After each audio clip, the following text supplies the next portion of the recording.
Hello बच्चों, let's read the question. Evaluate limit n tends to infinity और हमारे पास है 1 into 2 plus 2 into 3 plus 3 into 4 and so on n into n plus 1 divided by n की cube. इस सवाल में हम अपना की कॉन्सेप्ट यूज करते हैं। ये की कॉन्सेप्ट यहाँ पे हमारे पास क्या रहेगा, यहाँ पे हमारे पास ये रहेगा कि कभी भी किसी n टर्म्स का अगर हमें सम निकालना है तो उसका जनरल टर्म लिखिए और उसका समेशन कर दीजिए। साथ ही साथ आपको यहाँ पे ध्यान रखना है कि समेशन ऑफ n स्क्वायर यहाँ पे क्या होगा, n into n plus 1 2n plus 1 divided by 6। वहीं पे समेशन ऑफ n क्या होगा, समेशन ऑफ n होगा n into n plus 1 by 2। अब आते हैं सवाल के ऊपर। सवाल में हमारे पास है limit n tends to infinity और हमारे पास है 1 into 2 plus 2 into 3 plus 3 into 4 and so on n into n plus 1 और इस पूरे के डिवाइड में है हमारे पास n की क्यूब।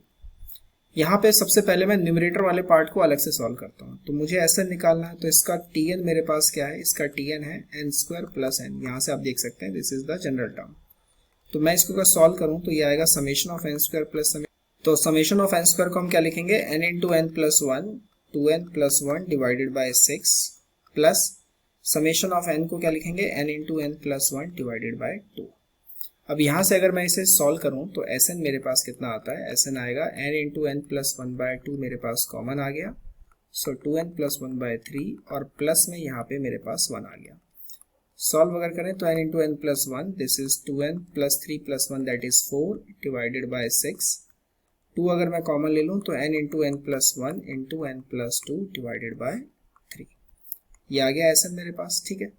अब अपनी लिमिट में हम इसको पुट कर लेते हैं। तो लिमिट में न्यूमरेटर की जगह पे मैं ये रख सकता हूँ n into n plus 1 into n plus 2 divided by 3 n की क्यूब। n की क्यूब को देखो मैं क्या लिख रहा हूँ, n की क्यूब को मैं लिख रहा हूँ n into n into n। कोई दिक्कत तो नहीं। अब यहाँ पे ध्यान से देखें तो एक n से तो एक n कट गया, तो इस n को मैं इस ब्रैकेट के अंदर में ले जाऊँ पहले वाले के, तो 1 प्लस 1 बाय n, दूसरे वाले n को दूसरे वाले के अंदर 1 प्लस 2 बाय n और यहाँ पे 1 बाय 3। अब जैसे मैं यहाँ पे इन्फिनिटी डालूंगा तो 1 बाय इन्फिनिटी की वैल्यू क्या होती है, 0। सो 1 plus 0 into 1 plus 0। So finally हमारे पास आंसर कितना हो गया, फाइनली आंसर हमारे पास हो गया 1 by 3। Right. I hope you understand the answer very well. Best of luck.